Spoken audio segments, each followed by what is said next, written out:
Hello, folks. Welcome to the Ryan Pyle podcast. Today with me, I've got David with me, and David was actually is his second time today on the podcast. And if anyone wants to listen to our first conversation, you can go to podcast number 139. So, David, welcome back to the studio. Thanks. It's great to be here. Absolutely, yeah, it's wonderful. We had such a great chat last time about your first book, which is From cab driver to Carnegie Hall. From Cab Driver to Carnegie Hall, and you went through your whole life as a musician, basically, which was fascinating. But what do you want to talk about today?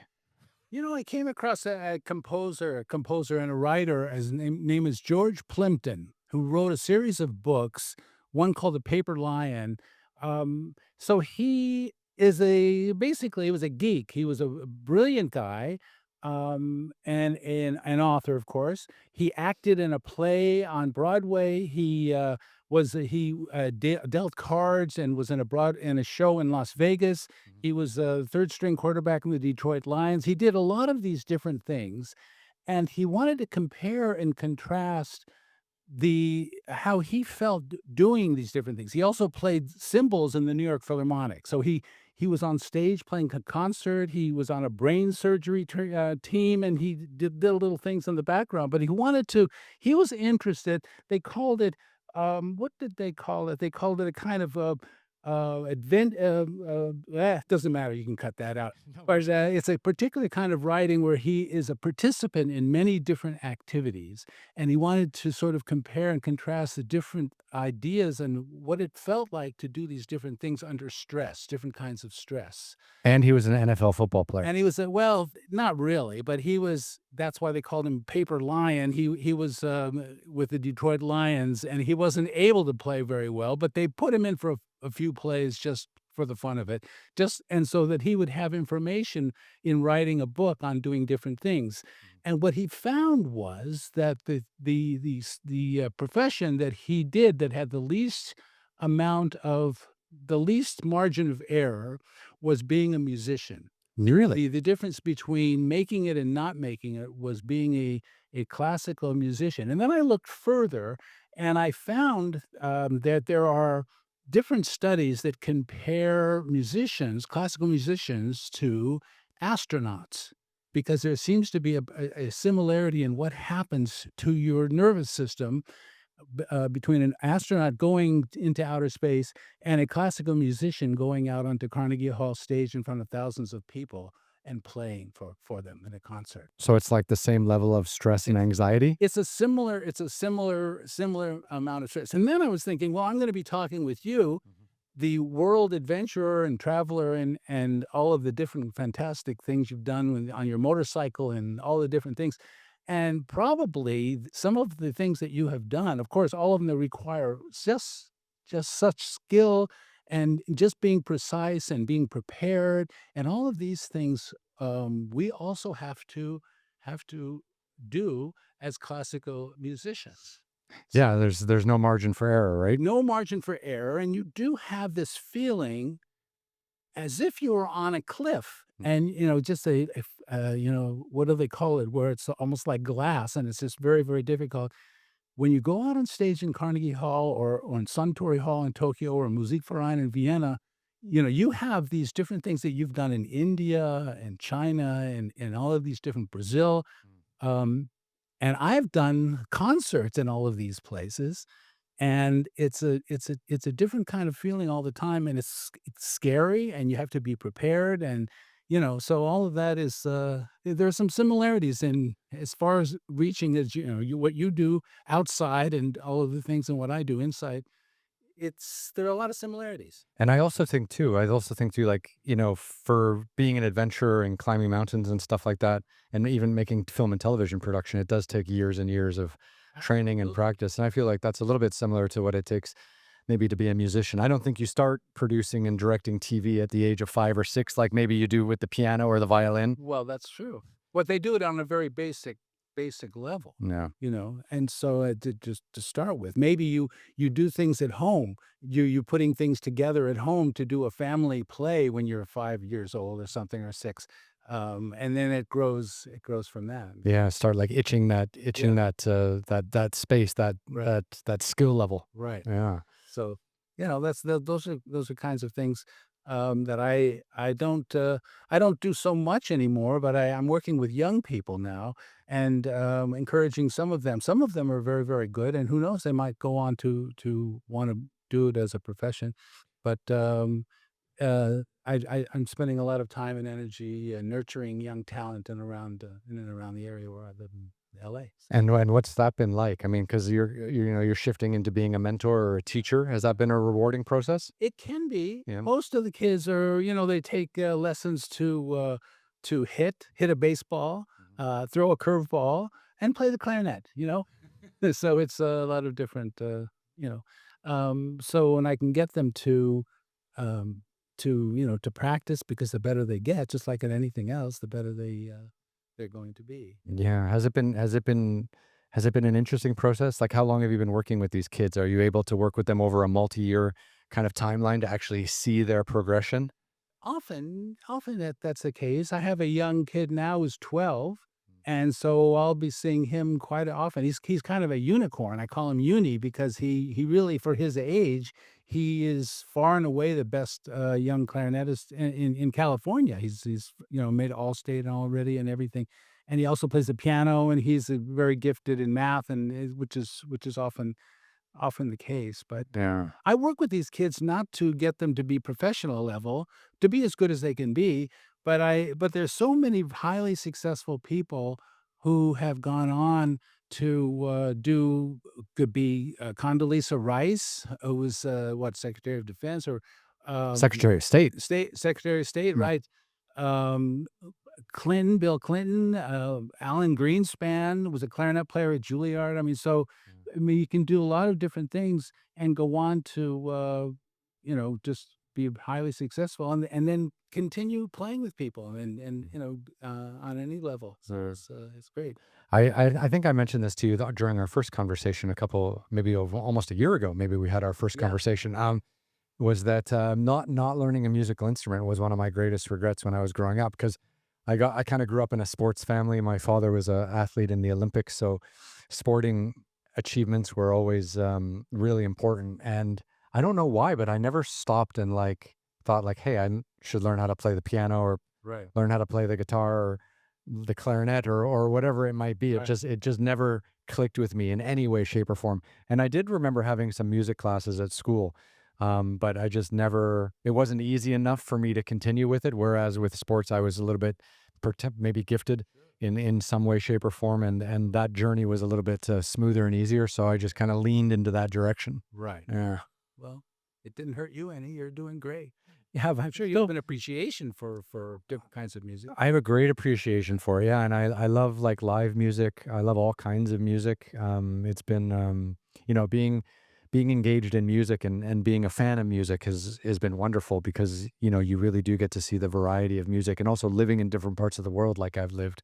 What's Yeah. popular in the Middle East, what's popular in Asia, China specifically, and then the U.S. music scene is its own beast. It's very interesting. When we were in India, the music there, we met some Indian musicians, and they found our music to be kind of dull and boring because the rhythm is so predictable. It's always the same. Our differences come in to melody and harmony and those kinds of things. Their music is incredibly intricate in terms of rhythms. You Right. know, all these things going on all the same time. Yeah. And so they're completely opposite, and so we played for them, they played for us, and we had a great time with that, embracing our differences. What was it that Ed Sheeran was talking about this? I saw a social media post with him mentioning that like every hit song in the last like 30 years can be played on the same four chords. Oh, maybe, Yeah. maybe. And he was just saying like how how Western music is pretty formulaic, and so that kind of leads into what these Indian guys were telling you maybe about Western music being kind of boring because it only has the four chords, whereas with Indian music you have all kinds of instruments that don't even exist in this part of the world. It's interesting because one of the people that I write about in my book, his name is Bernie Williams. I think I spoke a little bit about him before. Bernie Williams was the center fielder for the New York Yankees, an amazing athlete, as you can imagine. And he played the guitar from a very young age. Studied with one of the mothers of one of my colleagues in Orpheus, and he was a big fan. He'd come to our concerts. So anyway, we were playing a concert with him. He was playing with us, and or us, meaning the Orpheus Chamber Orchestra, the group that started playing from free and ended up winning Grammy awards. So it was a bit. That's a big story too, in my book. But um, Bernie was practicing like crazy. He used to be the Tonight Show band leader with Jay Leno. Mm. He was the head of the Tonight Show band, so he was playing on television every night, jazz and improvisation and that kind of stuff. But he was so nervous before playing a concert with us in Suntory Hall in Tokyo, big hall, lots of press, lots of people, and you knew as soon as you went out on a stage in a foreign country, the critics were sharpening their pencils and all that kind of stuff. So that's just all part of it. People paying a lot of money to watching us, hearing us perform, a lot of expectation.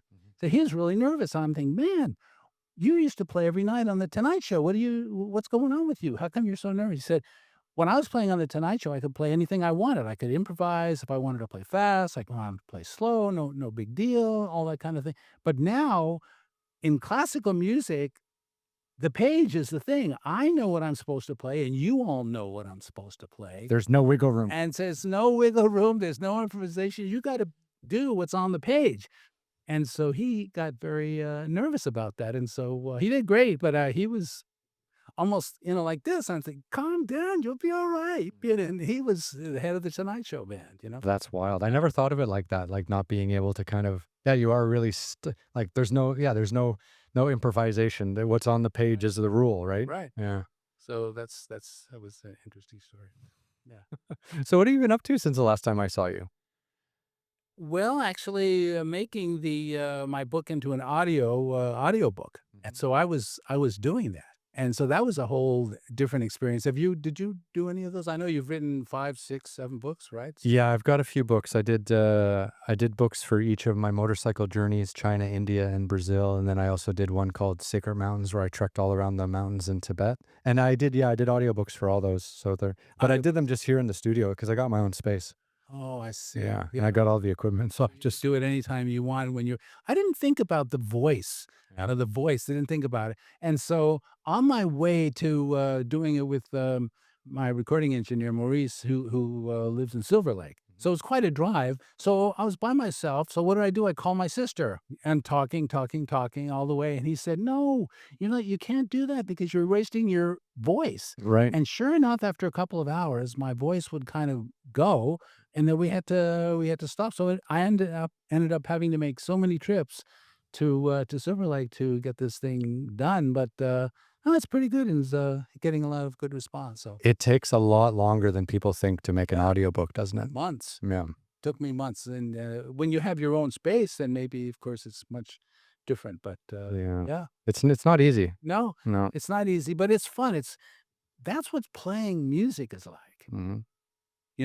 Because every sentence has its phrase. It's like you're phrasing. What are you expressing? And so I found that to be very much like playing an instrument, except a lot easier to talk than it is to play an instrument. But it was a lot of fun. Yeah. I had a lot of fun. I bet. Did you feel comfortable like reading off the page, or did you have like an iPad in front of you? Because like some people kind of look down, some people have something in front. I had my computer. I had had it on there, and so that was I just could look. And Nothing with you. We filmed a little bit of it and put it out on Facebook, but mostly it's just the voice. It's not a visual thing anyway. But yeah, amazing. so yeah, So I'm glad so you got that done. that was a lot of fun. Yeah. And then doing podcasts from England and from different places all over the country, and they ask different questions, and so that's just a lot of fun. And then I've been working into just with a lot of young people playing in Santa Barbara and some in LA, and mostly working with young high school kids, and working in what we call chamber music, young ensembles without conductor, and getting them excited about making music. Now, for someone who worked at your level, for someone who worked, and traveled all around the world, like you said, it also played at Carnegie Hall. Do you find teaching or mentoring young musicians an easy transition? Because like sometimes people who excel at something at a really high level, they don't they don't make great teachers Right. because so much of it is internal and so much of it is reaction focused. Like I always find like people who are kind of at a medium skill level end up being better teachers Right. because they struggle more with the art form Right. and therefore they understand the mechanics of it better, and then they can actually be better teachers. Like it was always, when I played sports, it was always, it was never the starting superstar that was going to be a good Exactly. coach. It was always the bench player Exactly. that knew how the game had to be played for people who were not that gifted. Dave Roberts, that's absolutely my social. A lot of examples of former baseball players who weren't great but had to work like crazy to get where they Yeah. happened to get. And I was just wondering if that's the same for you and being a musician and teaching. it depends if the kid is interested. If they are interested and they want to get better, which is partly the teacher's responsibility, but we can only do so much. If they don't wanna get better, then it's like babysitting them. And I don't wanna do that. Yeah, that's got to be terrible. But the kids who are into it and are becoming active, playing with others and auditioning for Allstate and all these kinds of things, that's where it becomes really more exciting because they wanna learn. They wanna try different things, and so then it becomes interesting. Yeah. Or yeah. I loved your story last time where you were down in Washington D.C. playing for the political elite, Mhm. and then like within 24 hours later you were back driving a taxi in New York City. Within 12. I mean, absolutely. Playing, it was a long time ago, played for Carter, and the same day, raced back to New York and got in my cab. Yeah. And no, that was absolutely true. Yeah. And playing with other people in Carnegie Hall, and then within weeks, selling welding supplies in the Northwest. I mean, it was crazy. Acting with Stockard Channing in a play, the Lady and the Clarinet, and meeting. It was funny. Funny story. I'm usually after our play, we did this play called The Lady and the Clarinet, and at the Long Wharf Theater in New Haven, Connecticut. It's a place where people would go with plays just before they hit Broadway. Okay. And so I got this part playing the clarinet player that Stockard Channing. You know who she is? Maybe she was in 6 Degrees of Separation in Lincoln Center. She was in Grease, the movie Grease. Okay. She was in West Wing. She was the wife of the president in West Wing. Oh yeah, It that was that famous TV show. series, Yeah. yeah. So, pretty big actress. So it was the lady and the clarinet. So it was the 2 of us on stage the whole time. Mhm. So, afterwards, people would come up and say hello and congratulations, and there was a commotion in the room, and somebody came in with a cape and a cigarette holder, and you can imagine who it was, um, Leonard Bernstein. Hey, wow. Yeah. Biggest icon in I don't know of a greater genius in, our history, in the United States history, is Leonard Bernstein. Anyway, he comes up and says, "Oh, David, you were beautiful, you were wonderful. I loved your playing." And I'm thinking, "Oh my god, this is like Mozart telling me that I was great." Your musical hero. I mean, he did so many incredible things. He was a great conductor, international conductor, pianist. He was wonderful as a mentor for young people, young people's concerts, and of course, composer. Anyway, he said all these things to me, and he said, "By the way, I really have a thing for good-looking clarinet players." So, Nice one. so okay, thank you. That's all I could say. The tragedy of the entertainment business continues. Did you ever see Bradley Cooper's take on Leonard Bernstein? Yeah. No, it's great. Yeah. That movie particularly emphasizes the excesses, the things that, and that's fine. And on the surface, when you see him, he has an entourage. He has his literally. I mean, that's who he is. He's just he walks in and there's electricity, and I don't know about all of the other stuff, but I know he is who he was who he was, you know? I think when I reach a certain age, I'm just gonna wear a cape and smoke a cigar and just walk around everywhere, and people are just gonna have to deal with me. Yeah, well, that's fine. He can do whatever he wants. But no, it was a thrill. Yeah. Yeah. That's wild. One of the things that came out, that I remember a lot about our first conversation was just how hard it is to like be a working musician, how hard it is to dedicate yourself to a musical instrument, and then even if you play it at the highest levels, how just challenging it is to like make a living, to kind of support your family from that, to find regular and consistent work. Yeah. Like you see all these people doing, playing in the New York Philharmonic, or playing in Vienna or whatever like this, but it's really just so few people, and even those people don't have necessarily regular work. They might just come together for various concerts at various times of year, and then the rest of the year they're doing something else. And to me that's crazy because playing a musical instrument is so specific, and it takes decades of It dedication, does. and it just boggles my mind that it's not easier to, when you're working at that level, to have consistent work. It's very difficult. It's especially in our country, it's harder. You know, in Europe, every town, I think over 100,000, this isn't specific, but seems to have an opera company with a season. They have a symphony orchestra and an opera company. And so many of our young artists were coming from school where I went to school, Curtis, Juilliard, especially the ones who were going into opera, they had to go to Europe to audition and get into one of those houses, in Basel, Switzerland, or wherever, which is also is a great town. It's a pretty big town, but they have many who from very small towns too. Yeah. Yeah, it's hard. It's difficult. And are those opera houses and opera schools in those small towns, are they government funded, Yeah, or are they supported by much the? more by the Yeah. government. It's interesting. Like you're right. I think the arts are definitely probably better supported in Europe than they are in North America. Right.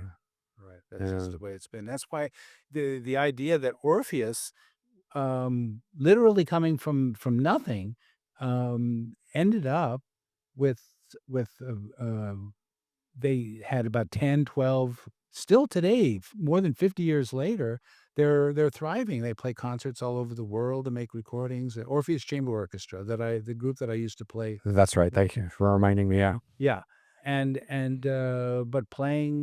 But starting with nothing. I don't know of another group of that size that has gone from playing for free to, bringing in, well, a few $1,000,000 a year anyway. Yeah. So, that they could support an office full of workers and that kind of thing. Yeah. So, anyway, It's yeah. been a wild journey, hasn't it?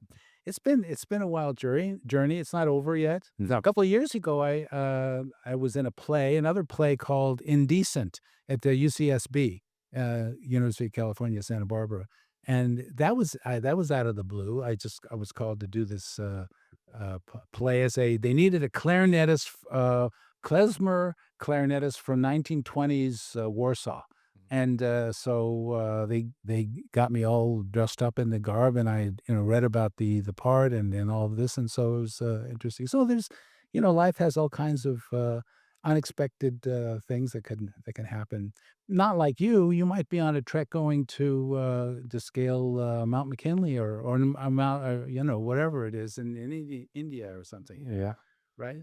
I was just actually in between our conversations a few months ago. I was in Ecuador. I was climbing a volcano there. So the Ecuador is full of volcanoes. So having some fun out there, and getting a chance to see a new part of the world, and absolutely had a wonderful time. Ecuador is the only country in South America I've never been. We were on all the others, on a State Department trip. Hmm. And I think it's because Peru and Ecuador were at war, and so we had to literally choose, and, we all wanted to go to see Machu Picchu. So, we went, to Peru instead.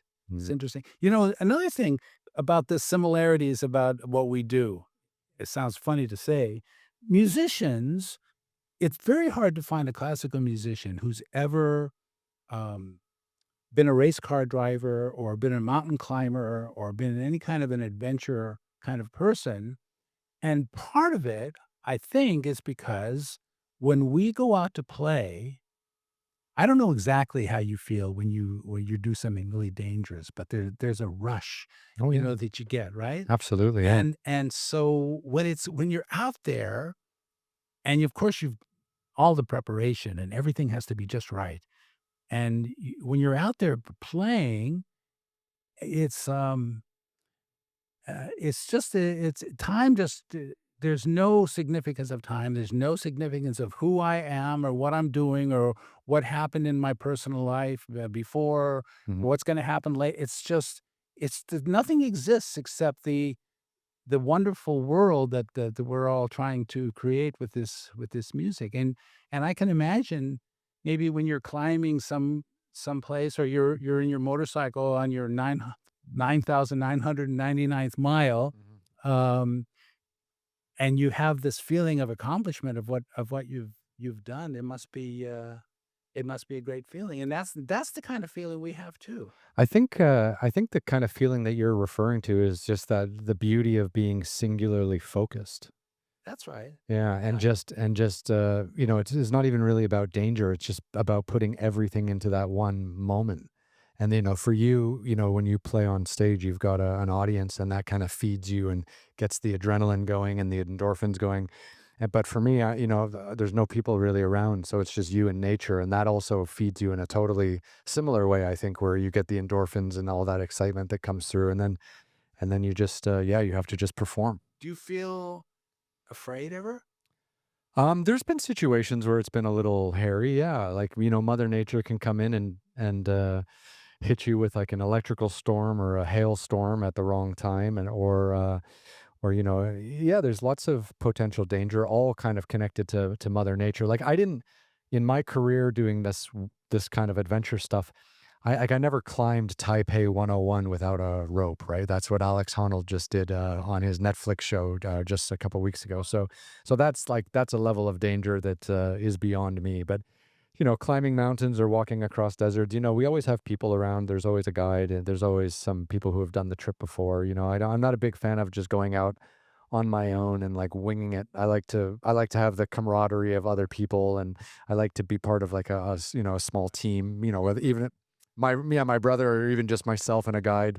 Just because it's always safe not to go by yourself. But yeah, there are some hairy moments. You know, you can be out in the dark climbing a ice wall, and you know you feel that excitement. You know, you look down, you see how far you can drop, or Mother Nature comes in and throws a storm in your face. So there's some definitely some moments, but we do our best to try to avoid them.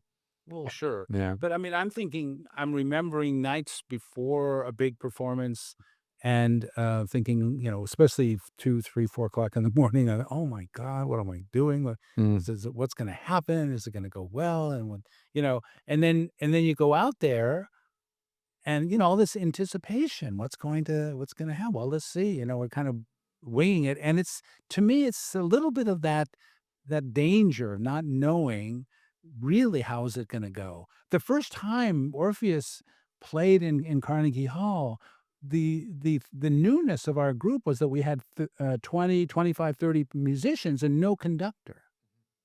So how is it going to go? How is it going to work? How will people like this? Or are they going to be missing it? Are they going to kind of be lukewarm or throw things at us or like it? And so we really didn't know how was it going to go. And first time we were in Japan, it was the same thing in that hall in Tokyo. And how what are they going to think? And so I mean, right away, getting standing ovations and seeing the musicians all being involved with the music rather than just focusing on the conductor and the musicians just sitting there playing, not moving and nothing. Um, we were hit right away, and then big recording contracts and all this stuff happened. But we didn't know at first. So and then even after we were doing well, and people were paying higher and higher amounts of money to hear us, um, then there was the expectation. So I guess when you're doing your thing out in the wilderness, I'm thinking, I mean, you were in China. I mean, with the political situation, I mean, I'd be scared about that. yeah, I think the best way to describe the adventure stuff is a little bit maybe more like jazz. Like, you know, you got to get from A to B, but it's up to you how you want to get there and at what pace you want to go, and Right. and what what to focus on, what to let go, and what to move past. And because that we a lot of the stuff we did was pretty unscripted. Like, we knew we had to climb the mountain. We knew it was going to take between 10 and 20 days. We didn't know Right. what would happen, but every day something happened. We would identify it, film it, talk about it. And it was very kind of, I guess, not that I'm a jazz musician, but it's very much just kind of identifying patterns and going off in your own direction and coming back, to the baseline when you need it. And it was very free, and very fun. And we did that on purpose because we just, to go in with a strict script is just completely not helpful, because you just have no idea what's going to happen on a day-to-day basis. You could fall behind schedule. Mother Nature could come in and make you have to just sit in your tent for 2 days straight, which has happened before. So we always tried to keep it very kind of loose and relaxed, so that we could implement all the safety and do everything that we needed to do. Because the worst thing is if you're on a schedule and there's a script and you're falling behind, Like and a every movie or something. yeah, and that just doesn't help at all. And then we were able to do that financially because we were such a small team, and we worked so well together. So there wasn't a huge amount of financial pressure Well, that's every episode to get things done by a certain date. So we could go out and we could have a little bit leeway. Sometimes we finished late, sometimes we finished early, and it always just kind of worked out. And obviously, like, safety and finding our own rhythm along the way was always the most important thing. what did you think of Anthony Bourdain? He was my absolute hero. Yeah, I mean, I love the fact that he came to fame kind of in his mid 40s with his book Kitchen Confidential, Right. which was a New York Times bestseller. And then his first TV show, I think it was called like A Chef's Journey or a Cook's Journey. That was terrible. I don't know if you ever saw that. You can see episodes of it on YouTube and stuff, but he's awful. And I love the fact that he went from being really terrible to easily being probably the best television host that's ever existed, Right. and one of the greatest personalities of all time. I mean, Never knew what was going to happen. you never knew.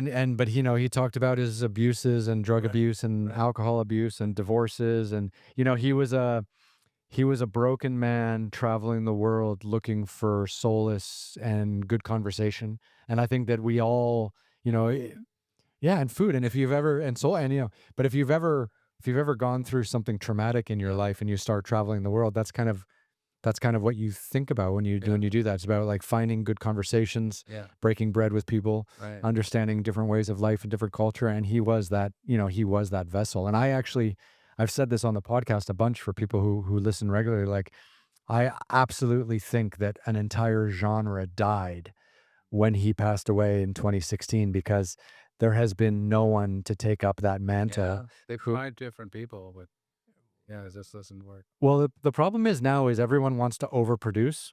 So no one see, like, w everyone wants to, no one wants to start off with a no-name talent like Bourdain was back in the day, and he had his show No Reservations on Travel Channel, but he did about 10 seasons of that before he went into Parts Unknown with CNN. But no one wants to kind of get an unknown talent or maybe an author who isn't tested on television and give them like 3 or 5 years to really build an audience and develop. No one wants to do that anymore. Right. Everyone wants to just take like a Marvel superhero and put them into a adventure show and package it and spend a ton of money and then just put it out in the world. Like National Geographic's big adventure show that they just put out recently was like they took Will Smith to Antarctica. Will Smith, the actor. Of course. Yeah. So like, and before that, they did something with Alex Honnold in Greenland, where they took all these scientists to Greenland, and it wasn't really at all about adventure. It was about climate change and all these other things. So it's just like they're not just letting people go out into the world and experience it. Like, everything is overproduced, Right. and I think that's also a result of what you see on YouTube, because everything on YouTube is underproduced. So I think in order for like Nat Geo and all these, more traditional adventure educational brands or channels to set themselves apart from what's on YouTube, they think they have to go this A-list celebrity route, but actually it's just killing their storytelling and their It's content. too bad. Yeah. They were successful with people like Anthony Bourdain. Yeah, I mean, he was with CNN, and it was spectacular. But I think too, like, the pendulum just swings, back and forth all the time. Like, I think maybe in the 20s and the 2010s, Things were too easy or too liberal with regards to programming and things like that. But that did generate a few great gems like Anthony Bourdain. Yeah. Like if Anthony Bourdain was 45 right now and wrote a New York Times bestseller and wanted to be a TV host, I don't think he could Wow. get a job. Yeah. And that's sad That's weird. because the environment that existed when he started working like this was much more free and open. And honestly too, like I don't think I would have got my start in television today. You could be somebody that they would love, if it was in that kind of time where they were giving people a chance. Well, I did get a chance. I mean, Travel Channel gave me a Yeah. chance, and we did Tough Rides China, India, and Brazil with Travel Channel. So I got started on Travel Channel, and then I started working with BBC Earth and Discovery. But since kind of that whole 2020 stuff onwards, it's been very strange. Yeah. But I get to talk to people still, so I get to do this. I'm pretty happy, and I still get out to climb and things like that. And I still put videos up on YouTube, so I'm still getting a chance to storytell and share my adventures with my audience. Wonderful. Yeah, Yeah. it was nice having the TV audience for a while. I think it'll come back at some stage, but I'm not willing to jump through the hoops that a lot of people are putting on us today. Um, I'd rather just put my stuff out on YouTube and make money from that because YouTube monetizes. You can monetize on YouTube and you can get advertising and stuff like that. So it's much more free and easy on YouTube. I don't have to talk to people and pitch people and do all this other craziness. But I think maybe in 5 or 6 or 10 years, it might come back where these broadcast channels will have gone. They will have gone too far in the A-list celebrity direction. They keep losing money. I mean, they're going to learn that that's not the way to go. Yeah, but you know what? When you're a television executive and you lose money by taking someone like me, who's of lower level awareness, right, and not like a Marvel superhero, when you lose money on someone like me making a production, that's something you can get fired for. But if you hire Chris Hemsworth or Will Smith or some of these A-list guys, it doesn't matter if it makes money or not. You've done your job, and it's kind of like everyone just gives themselves a pat on the back and be like, oh, we spent $20 million making one TV show instead of $20 million making 20 TV shows. It's interesting. Yeah. I wonder if it has any kind of relationship to an orchestra hiring a soloist to play a big concert. Of course, it's probably more safe to hire, to call up somebody very well known, and instead of calling someone who has shown a lot of promise. Mhm. But do we want to risk a concert in a big place with somebody that nobody knows? That's Are exactly people it. going to come? That kind of thing. Eyeballs, Yeah, right. ticket sales. Fannies in the seats, Yeah, yeah. whatever they call it. No, it's exactly the same. And I think from 1990 or 2000 up till 2022, people were much more interested in giving, lesser known people opportunities. And I think nowadays the financing and all these mergers that are happening in the ecosystem and stuff like that are putting just huge amounts of pressure on the executives. So they're choosing the big soloists instead of the junior soloists. Right. Actually, some of the big time soloists would accept a concert and then at the last minute on purpose cancel. Hmm. And then they would put their students in as the last minute replacement. And then that's how they would give that Perlman got a start that way. Itzhak Perlman Yeah. from, a big time teacher and performer cancels at the last minute. Oh, well, but I have this person who can sub for me, and there you go. What does the audience think when the big soloist that sold all the tickets? But then you hear the person and he's really great and everything, and then they just, They forget about it? yeah, I think so. Happens in opera all the time. Yeah.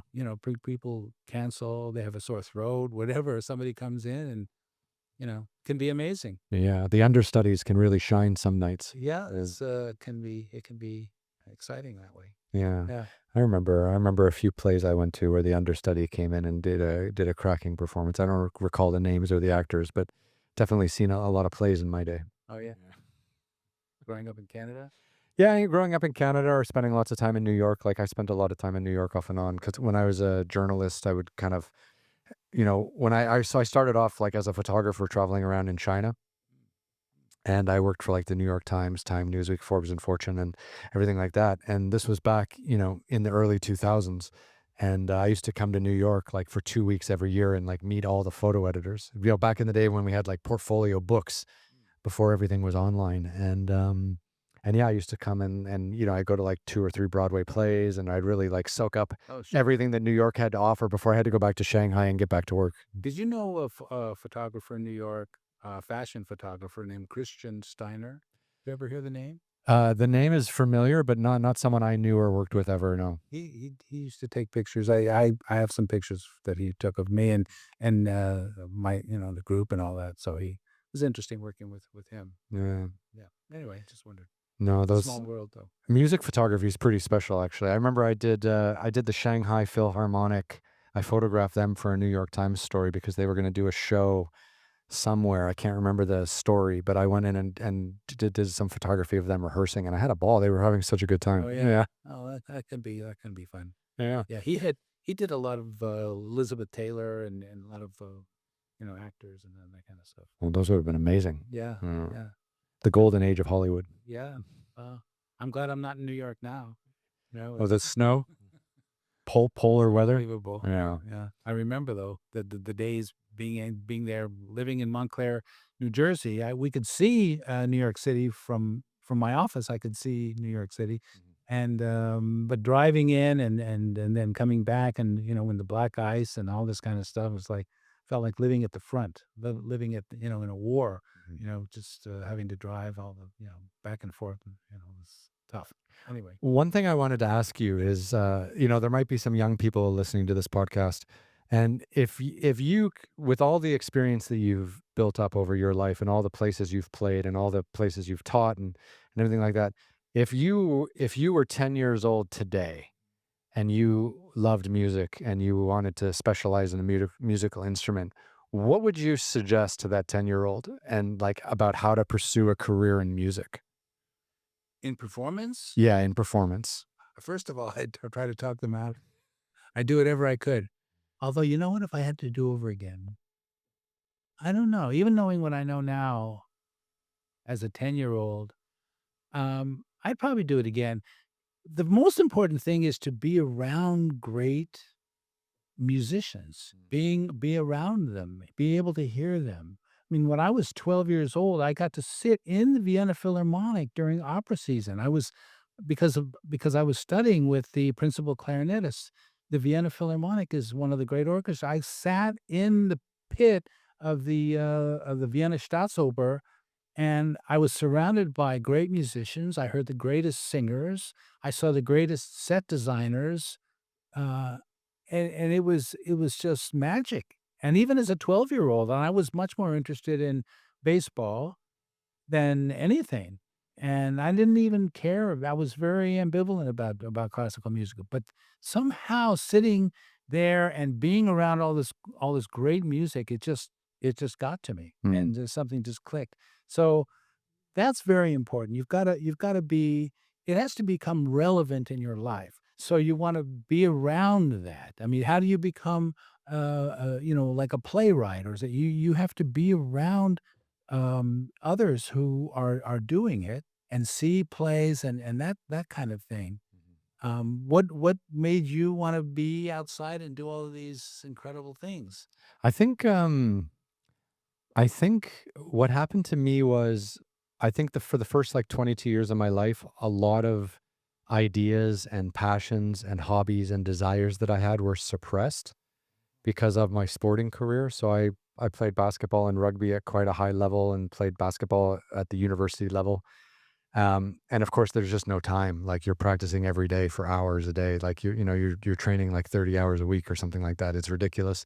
So, and going to school. So for me, once that was done, it was like a whole part of my brain like resurfaced and was like, hey, you should do these things because you like these things. And I was like, well, I've never done these things. Like, let's go out and try. And then when I tried, I found, storytelling, writing, photography, hiking and climbing, I found all those things incredibly satisfying and fun and being outdoors.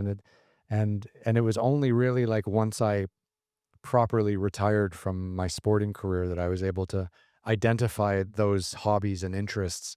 And I think if I would have ended up playing professional basketball, like maybe there's an opportunity to play in Europe at some stage.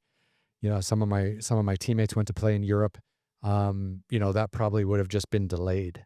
But I kind of stopped cold turkey and said, if I'm done with this phase of my life, let's start something fresh. And I think that's what kind of gave my mind and body and soul the permission To to do it, you were free to be able to do it. for the first time, yeah. But it took 22 years to kind of get through all that. Wow, Yeah. that's amazing.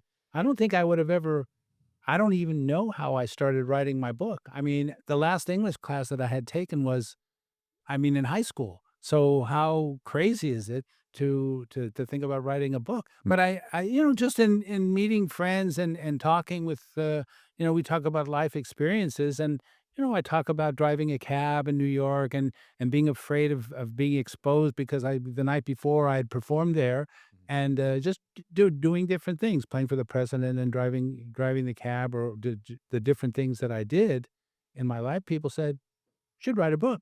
So I heard that enough, and so I just started doing it. But it just seems so incongruous to do it. I mean, how's that going to happen? Writing a book. I don't think of myself as an author, but it just happened. Once you've lived a life and you've got 20 or 30 great stories to share, Right. I think it almost writes itself, doesn't it? Right. Right. Funny stories. So all different kinds of things. Absolutely. I think, once you get to that level where you're kind of at that memoir level where you've lived a full life and had some pretty wild adventures all around the world, I think it comes pretty naturally. Yeah. Yeah.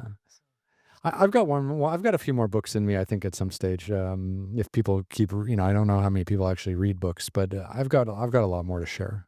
Oh, I'm sure you do. Yeah. Yeah. I'm thinking some of the tours that we did, and how we were chased by demonstrators and protesters burning American flags in Calcutta. We had to literally, we had to sneak out of the town to, the State Department sent us a bus 3, 4 in the morning at this hotel, big English officers hotel where we were staying. And the machine gun guards, and I didn't know which way they were going to be pointing at, away from us to protect us, or, they weren't loving us at that point. Our Iranian in Tehran, our embassy had just been taken over, and so they were literally burning American flags, turning cars over, and we had to stay in the hotel, and then until that time where we got to sneak out and go to the airport, and just hopefully we could get out of there. It was really scary. A lot of different stories like that. Playing in Hanoi, and 30 years earlier, my good friend had been killed there in '68 and during the war, and I was being paid to play and teach in Hanoi, and just a lot of different experiences that Mhm. we talked about.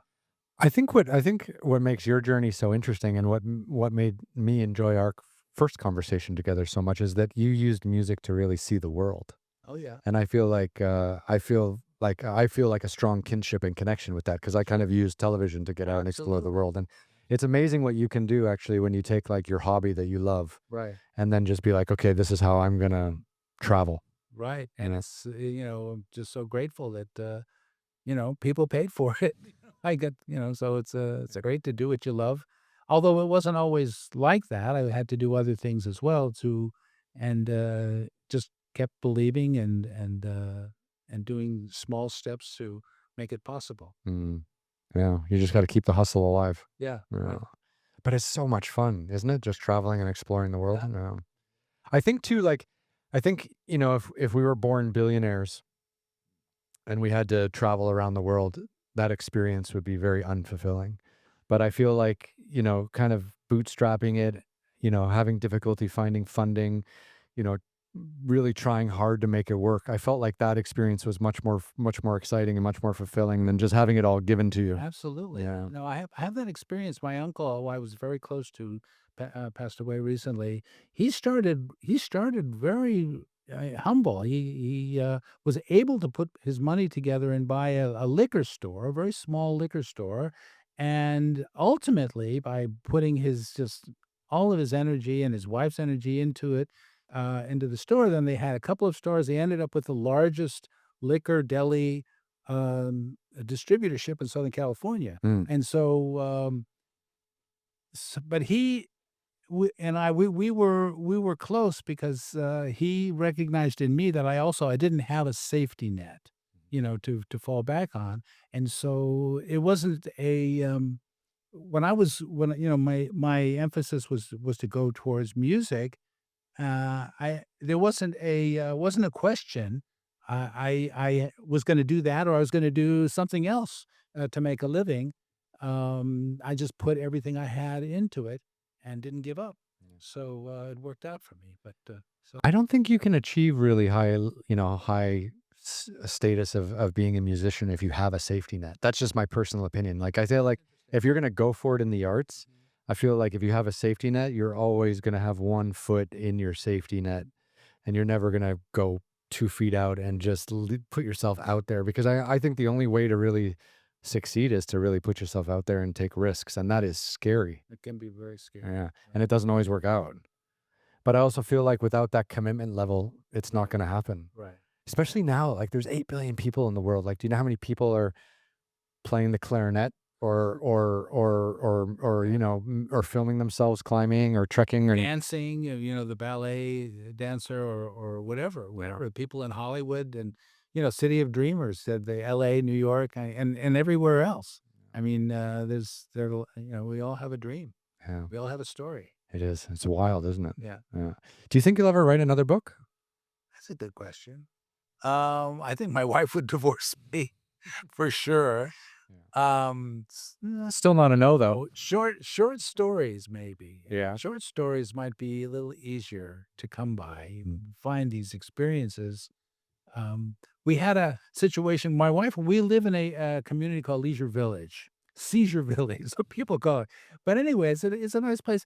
It was Mother's Day. I remember I was going to take my wife out to dinner. We were driving the 25-mile-an-hour speed limit going through Leisure Village, and there was an old guy standing on the corner, and he kind of had his thumb out, and I thought, "My, this is kind of weird. Are we going through a time warp?" Mm. Nobody hitchhikes anymore, but he was very old, kind of hunched over, dressed pretty well. We stopped. He said, "Can you please take me to the store? I want to buy my wife some flowers." And so took him in the car, and we took him to the store, and he bought flowers. Sure enough, came back and took him back to Leisure Village. He didn't quite remember where he lived. We had to, kind of ask him some questions. So finally he got back and he opened the door. We were still sitting in our car. He walked up the walkway, and he was just going into his house, and he waved.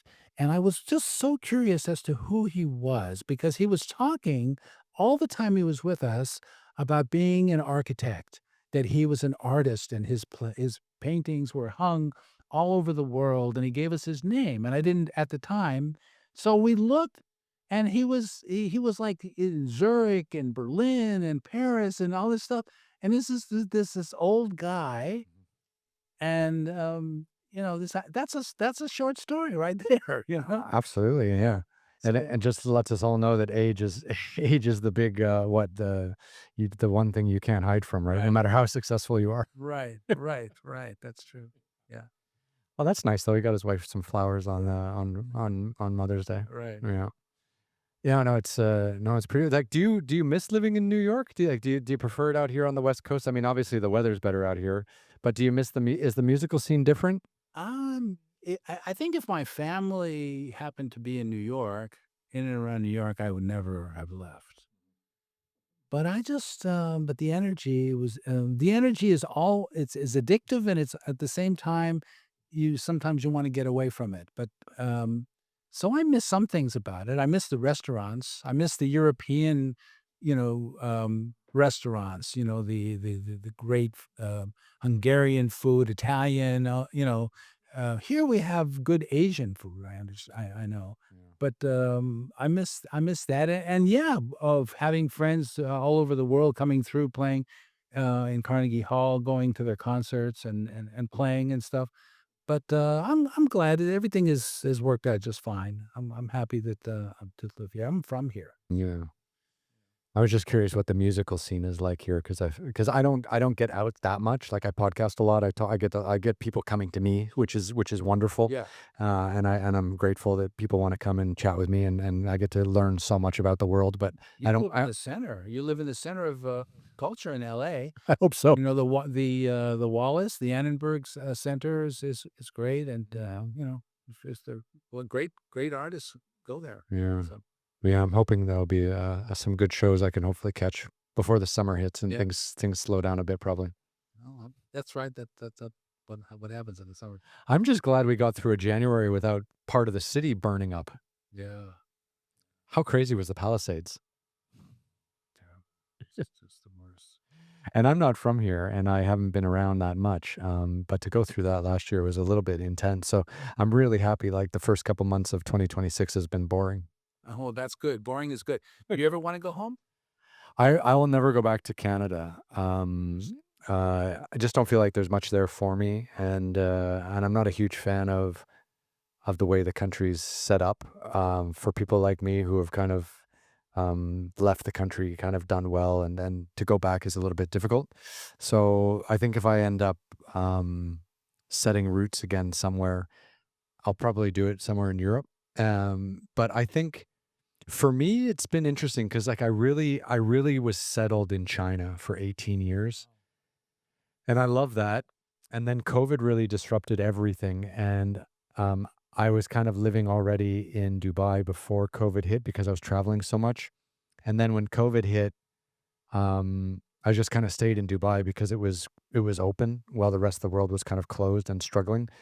But I haven't really like found a proper home since China. So I've kind of since 2018, I feel like I've just kind of been wandering. You What know, town in China were you in?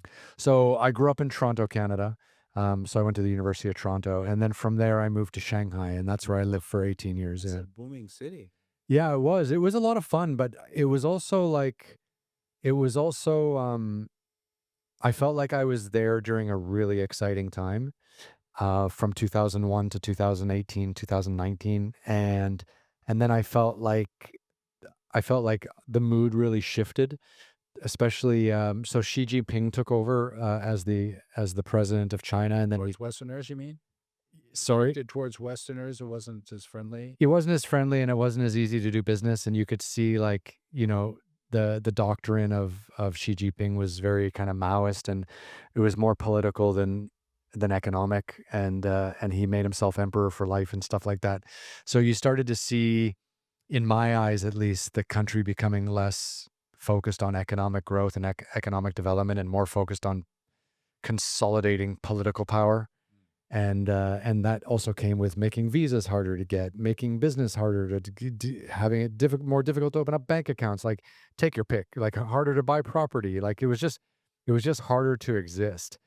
And I feel like that time between like 2015 and 2020 was really ugly for foreign businesses, and that's when I left. But then, of course, it got much worse during COVID, and I think China's still limping itself back to recovery. And I'm curious because I always say like from 2001 to 2016 or so, which was really like an exciting time to be in China, an exciting time to be in Shanghai.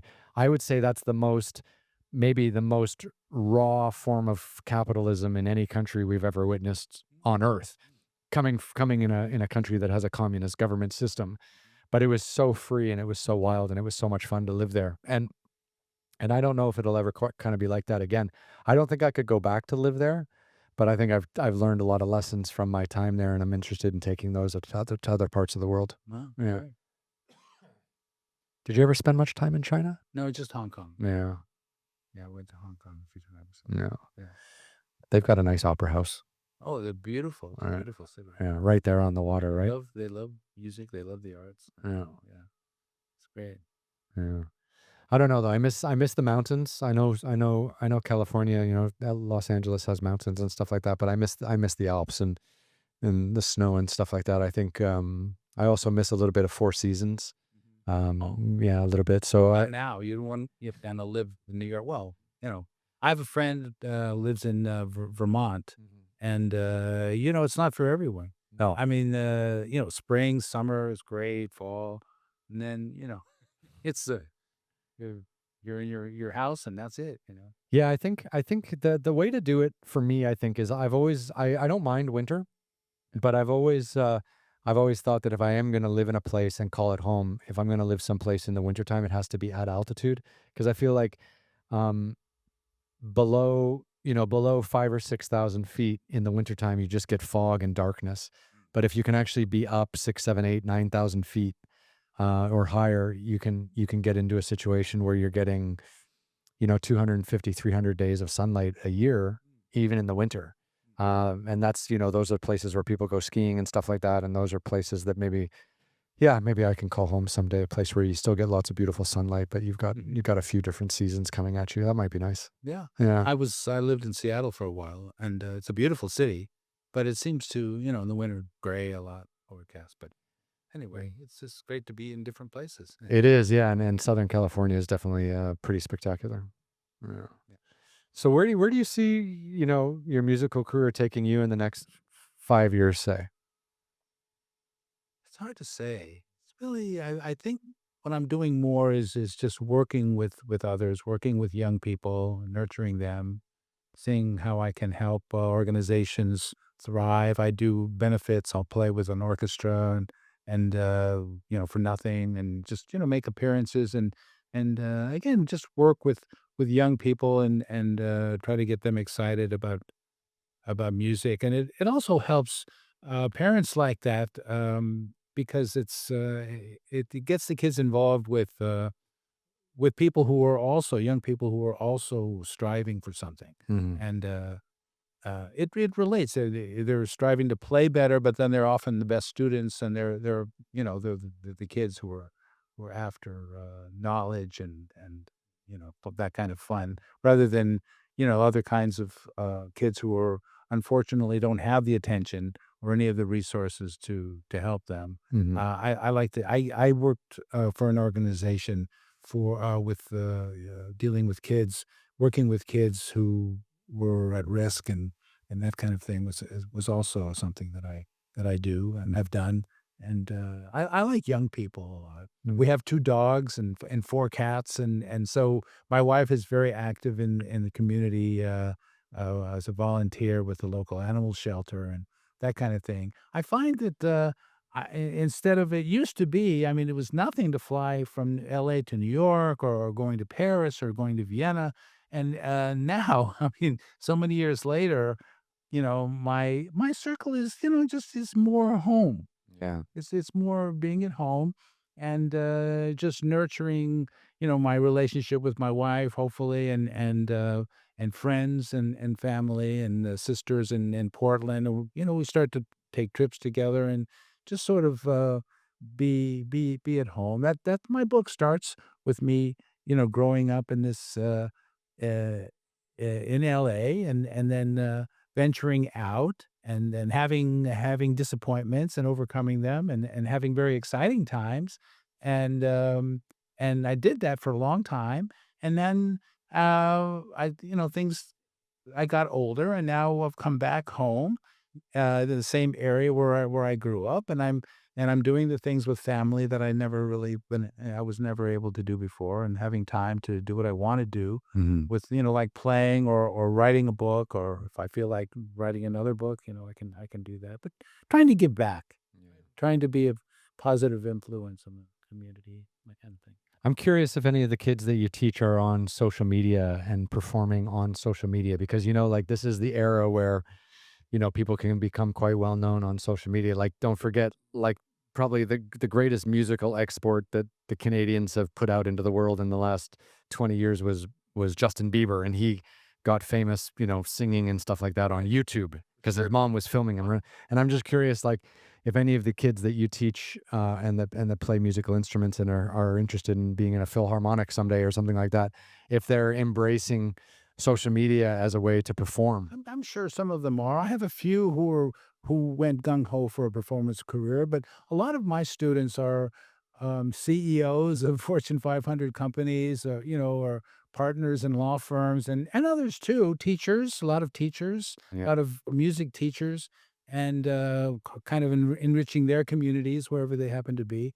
And so, that's my rule. I had colleagues in Orpheus who taught. I taught at Yale and Princeton and Juilliard and a lot of places. We even gave master classes at Harvard, the Kennedy School of Government of all things. Um, but my job was at a state university, separate from Orpheus. I did both, and so my students were not gung ho performers. They wanted to be music therapists. They wanted to be music educators. That kind of thing. My colleagues who taught at Juilliard by the hour, I was a full professor. Mhm. And so it was, I didn't want to trade, even though the people they were seeing were much better. But so their students are playing professionally all over the world. My students are former students are, like I say, teachers, and some have done very well. I had a couple of Rhodes Scholars and students, and so living all over the place, but not as professional musicians so much. What was it like teaching at Juilliard? I know nothing about that school other than its musical pedigree and the people who have kind of gone through there. But is it kind of as a is it really turning out these incredible performers? Is it does it live up to its reputation? Oh, I think so.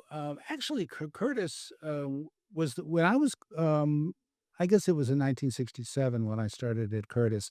At the time, Curtis was all scholarship. You couldn't get in, you couldn't pay to get in. Juilliard, Things have changed a little, right? things, well, no, they're still all scholarship. Really? They're Colburn, they call it the Curtis of the West. Colburn is here in LA, Right. and so that's a scholarship school. Yale, the graduate program, is all scholarship.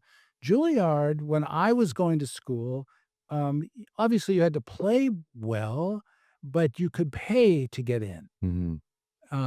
And at Curtis, you couldn't do that. So really, what I thought was the Curtis was more of an exclusive school, and still, pianist, Lang Lang is a big name for people who know classical music. Oh, the Chinese pianist. Yes, Yeah. yeah, Yuzhi Wang, they went to Curtis. A lot of the Leonard Bernstein went to Curtis. So well, what was it like? You're around people. You know what it's like? A little bit like Hogwarts. It's like in Harry Potter. At Curtis, we used to have classes where the kids all had perfect pitch, which means that you could almost do that, and they'll tell you what pitch it is. If it has a sound or, a particular pitch.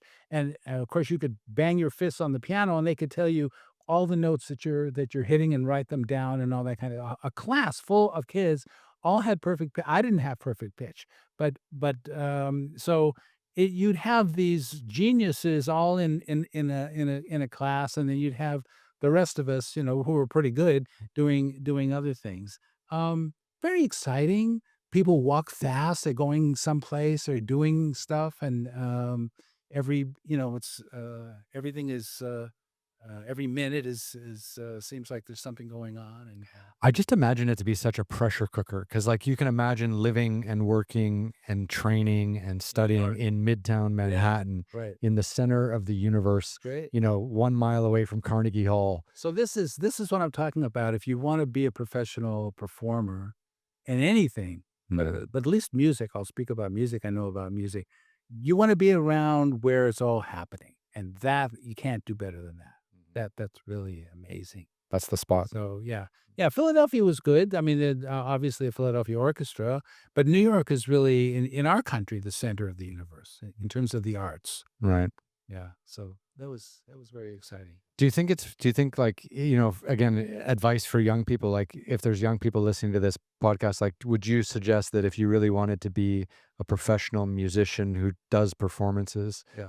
that that relocating to a place like New York or going to a school like Juilliard or Curtis or something like that is absolutely part of the path? I think you want to be around people who are doing what you want to do, Hmm. so that you have connections into, like, if you wanted to be some kind of a director, you're not necessarily going to go to a school, I don't know, in the Midwest. Maybe you of all people could, but the schools that are doing it, you can be around people who are actually doing, involved in the art form, Yeah. and that's what you want to do. That's Like NYU.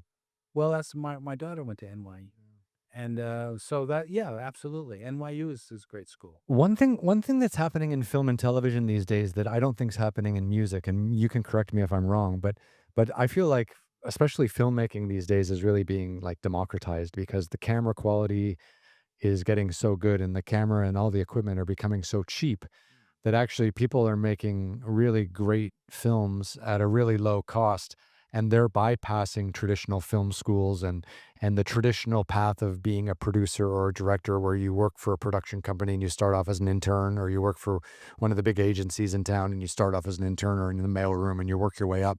Like these kind of traditional paths are kind of gone by the wayside now because people with ideas can now tell stories. Yeah.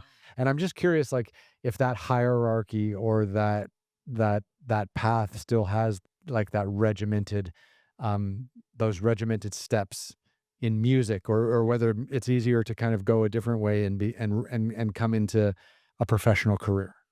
I think that there are probably many exceptions, but by and large, unless you have a lot of money behind you, you really need to be again around when in your formative years, you want to be around people who are, and not just being around them, but study from somebody who's successful doing what you want to do.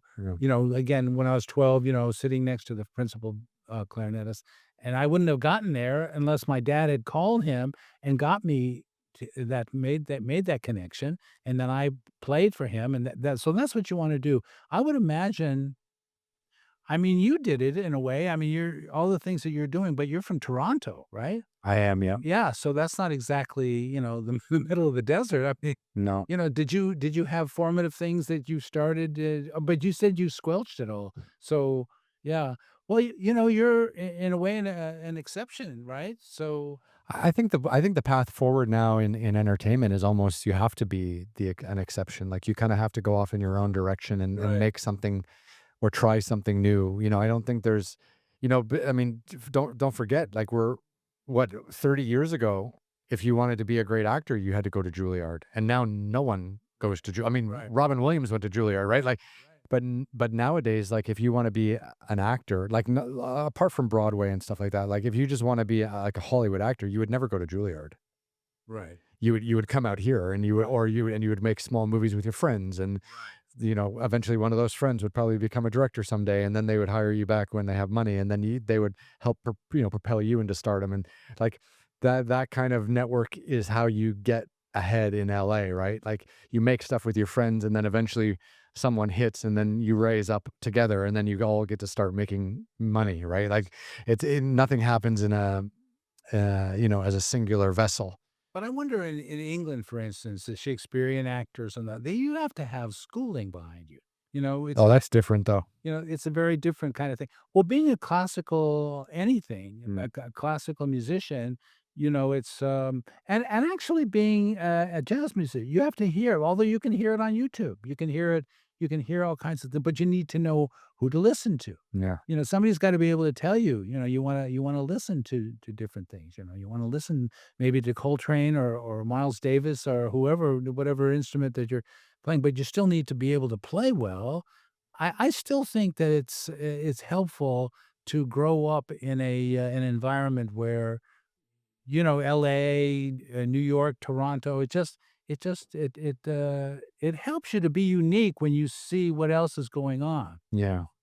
Then what's going on, and okay, that's I don't like that. I like this. I like Anthony Bourdain.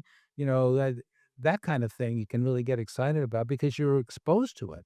Yeah. So maybe somebody in the Midwest. I don't know how his numbers were out in the Midwest. Mhm. I'm putting down I don't mean to put down the Midwest, Yeah. but he's a little wacky. The guy. Sure. Yeah. Didn't he kill some animal? He had to do some kind of a thing where there was an episode where I mean, it was hard to watch. Some of the things that particular episode, Bourdain? yeah, Yeah. I have to Google it and see, but Well, he was in Scotland once on a private island where they killed, an animal and then cooked it. Do you remember that? Was that one of them maybe? I think it was in Asia somewhere, Mm. but I could be wrong. But anyway, Well, it's we killed a lot of animals on our show, but we ate them all. Like we would take animals with us out into the wild, for 8 or 10 days across a desert, and you'd kill one of them, and then you'd spend 2, 3 days eating it, and then oh well, that's yeah, that's how you get around, man. and now you're a vegetarian. No, not at all. No, not at all. But it's funny how people get squeamish about that, but it's like, Yeah, that's how you survive. yeah, no, Yeah. of course, yeah. Yeah. No, but I remember Bourdain. Yeah, there was one great episode where he was in Scotland where he shot an animal with a rifle at distance. But they were on a private island where they were growing these animals specifically. I can't remember if it wasn't a deer. It was something much larger, but they grow them and breed them specifically for hunting and killing for food. And then Yeah, he ate what he killed. right. Yeah. And but yeah, that's how they kind of got around that on that episode. But fantastic episode. I'll have to check it out. Yeah. So what was it like? What's been the reaction to the audiobook? Because you published your book what, like 2, 3 years ago, and it took you. 2024, summer 2024. It's almost been almost 2 years. Yeah. And so, the beginning, the royalties were, very low, and they're getting better, and I'm getting more opportunities to do these podcasts, all over the place. So, the audiobook, you're able to really bring the episode, whatever it happens to be, more to life than the written word. I found that to be really an exciting way to share my story. And I think that speaks volumes because I actually think more people listen to books now than actually read books. I think Yeah. people like will put on an audiobook when they go for a walk or a run or at the gym or with their driving, they'll have that on, and that's a way that people consume books these days instead of maybe reading them. So I think it's great you did an And audiobook. it's an entertainment. I know I have my book somewhere. I guess it's in my briefcase over there. I think I have a copy of your book out on my bookshelf. Well, I was gonna to show it to the people. Well, before I can get it for you. Hold on. it's heavy. It is. Okay. What have you got in there? Oh, I've got all kinds of. Oh, look at this. There we go. There it is. From cab driver to Carnegie Hall. Yeah. So, wait. Well, that's great. So what's been the feedback like? Do people like hearing your voice? Has that been good? Because a lot of people, they don't do the voiceovers for their own audiobooks. Some people do because they like it and they want people to hear their voice. Other people hate their own voice and we're like, oh, I know, I hired an actor to do it or something like that. I was just giving it a shot, and the person, the recording engineer, his wife does a lot of Audible Amazon books, and they seem to be excited about what the way it was sounding, and it seemed to go well, and yeah, people are responding pretty well to it. So yeah, That's they great. enjoy it, and I enjoyed it. So. No, it's telling your own story. What's more exciting than that? Yeah, no, it's been great. And I'm just curious, what have your other podcast experience been like? Have you been able to do podcasts like face to face like we are today, or has it been a lot remote? A lot of Zoom, and then there've been radio shows as well. Okay. And most of them are not, both video and audible. But this is great, and love meeting you and everything. So Yeah, I've done so many podcasts remotely, where I was a guest right. over my career, and this was from 2015 really onwards, where I was getting maybe that kind of attention, and I just found it so empty. Like I really like the people, and I'm not going to criticize anyone for picking a way to create or to tell stories or something like that. But I as a guest, I felt really kind of empty afterwards when doing these kind of remote podcasts. And then in 2020, I started doing a few podcasts of my own, and I was doing audio only, but I was still doing it face to face with people, and I loved it. And then after COVID, and then when I wanted to come and set up a little shop out here, I decided like it has to be face to face, and I have to have a video element to it because there's just, I don't know if people can feel it, but there's so much like positivity, good energy, endorphins that are created by having a real face-to-face conversation with someone where you're not kind of distracted all the time with with digital distraction. I mean, it's just so nice to like look someone in the face and have like an honest to God conversation with them. Right, nothing else going on, no dogs barking, the doorbell's ringing. Just some hats on the door. Yeah, right. So, no, it's great. It is, yeah. But not enough people do it that way. I think it's really time consuming, and I think the studio setup is the thing that people don't like. And also too, I think people maybe feel a little bit embarrassed or a little bit um uncomfortable with asking people to come to their studio. But I think, that's where the magic is. Like you need to there's so many guests that I've had a chance to speak with that have said no because they don't live in Southern California, or they don't want to come and be, do the face to face. And of course, I just find like the experience of doing it remotely is so challenging, Yeah. and much less satisfying. But we've turned around away some great, storytellers, sadly. But hopefully we'll be able to catch up and find them at another place in somewhere in the future. Sure. Well, if you're in Europe, you're gonna have to see. I guess you'll be doing some Zoom over there, maybe, or maybe not. I don't know. I still want to keep it face to face, and my goal is actually my dream setup is to get paid to do this really well, but also to have a budget for my guests, because I would love to be able to like reach out to people I find interesting and be like, okay, like we'll cover your costs to London, you'll stay at a hotel, you'll meet me, you'll fly, here are your flights. Like I would love, because that's what TV interviewers do. That's what, the Tonight Show and all these other, they fly, yeah, CNN, like, they fly you in, you do the talk, and then you leave. Like it would be amazing, because then anyone would come and talk. Like you get a free flight to London or a free flight to LA, like, then you'd really have the chance to expand your network, and any single person that comes across your radar, you could just be like, send an invite to that person. I'm super curious on what they're doing. Like it could be Egyptology, it could be, something about Africa. It could be, something about Asia. Like, and just have the chance to invite people and have that, because I'm interested in everything. That's my biggest problem. It's great. Yeah. That's great. You're perfect for this. Hopefully. Yeah. Many other. And then you've got me talking about music today, which is what I love also. Yeah.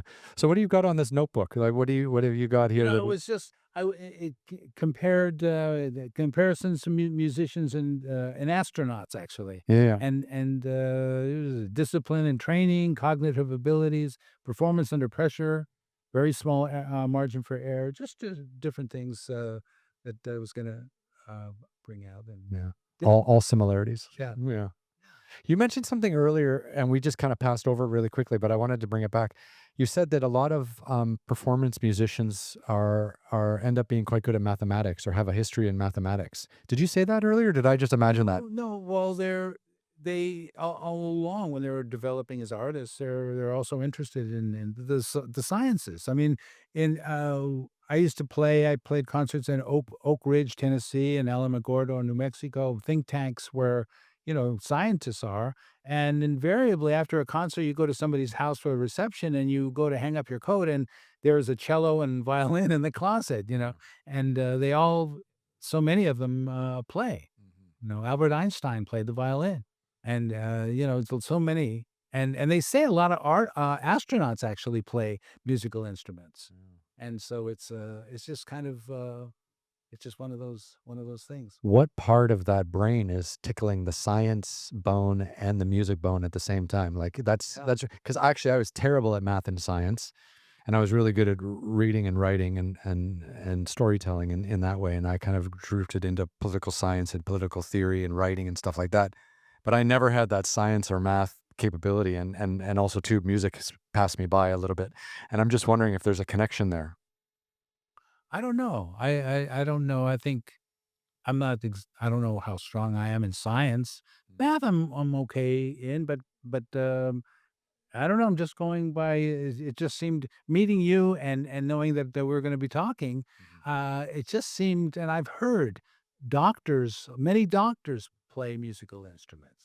You know, just one of those weird things. So yeah. And I mean, I can see it as a doctor because it might be like a really nice way to end a tough day. Like if you've had to deal with a lot of tough patients, or you've seen a lot of terrible things, or you've had a patient pass on, or something like that, like coming home, having a glass of wine and playing music might be a really nice way to get through a tough day. But actually growing up as a young musician and doing well, I mean, I've students go to Stanford actually, and they told me that having as a part of their resume that they submit for application to Stanford as being a successful high school musician. Also, they made all state. They were one of the best in the state at doing whatever it was that they were doing. Has about the same weight, it seems, as somebody who can throw a football 60 yards.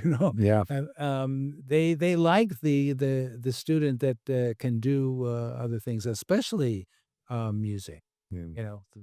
If they're going to be a pre-med or whatever it is happens to be, it seems to be those schools really embrace that. Yeah, I mean, when I was going through that whole process, yeah, just being an A student was never good enough. You always had to have interesting hobbies or excel at one or two other things in order to really impress a school. And I remember playing that game with all the applications and trying to get scholarships and stuff like that. It was a huge headache, but luckily I played a few sports and I was Yeah, able to excel. absolutely. Yeah. Or else I would have loved to try to pick up a musical instrument and try to excel in that. That would have been a lot of fun too. Takes time. I had a friend who the one who was killed in Vietnam in 1968. He was a trumpet player. Unfortunately, a very bad trumpet player, and he picked it up too late. And he when Vietnam started to develop and or devolve, I guess, he really started to practice because he wanted to get in one of the service bands, but he didn't get in any of the service bands, and then he got a low number and had to go and didn't make it. That's crazy. So, because he wasn't a good enough trumpet player. Yeah. Front lines instead of the Army musical, yeah, Army Music Corps. Right, whatever. That's terrible. Yeah. Yeah.